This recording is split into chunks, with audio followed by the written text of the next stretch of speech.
Timplahan ng manok. Nilagyan ko ng paminta at lagyan din ng konting asin. Naglagay din ako ng patis. Tapos maglalagay din ako ng oyster sauce, 1 kutsara.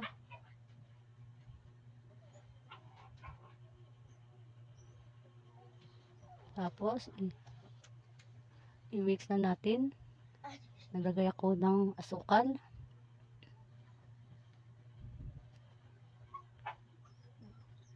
Tapos maglalagay din ako ng calamansi juice. Sa isang baso maglagay tayo ng mainit na tubig at maglagay tayo ng kalahating chicken cubes. Tapos tunawin na natin.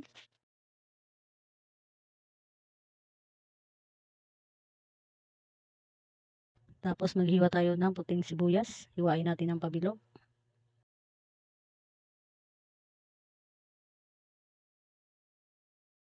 So, pagkatapos na natin hiwain yung white onion, ito yung luya, yung chopped onion, tapos yung bawang. Tapos, isang plato maglagay tayo ng harina. Ibuhos na natin lahat. Ibla natin ng konting asin at paminta para may lasa yung ating pritong manok. So, ayan. Ilagay natin dito yung narinig natin na manok. Tapos ilagay na natin dito sa harina yung narinig natin na manok.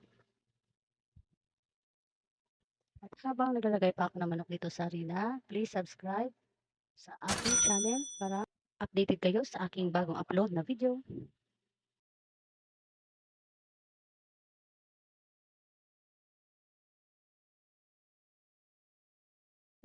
Sa isang kawali, maglagay tayo ng mantika at magagamit din tayo ng used oil.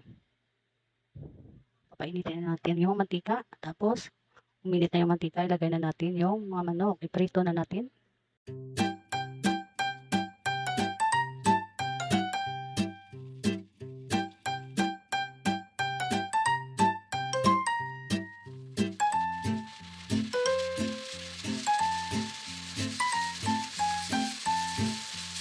Habang nilalagay pa ito yung mga manok dito sa harina, mag-subscribe muna kayo dito sa channel ko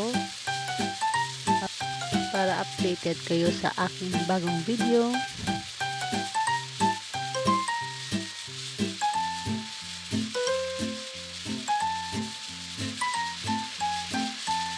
At sa isang kawali, magpainit tayo ng mantika.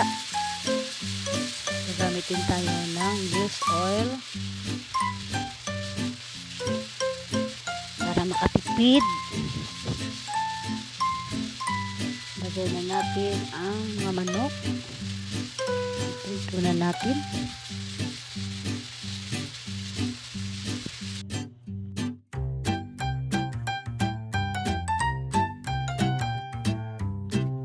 Baliktarin na natin.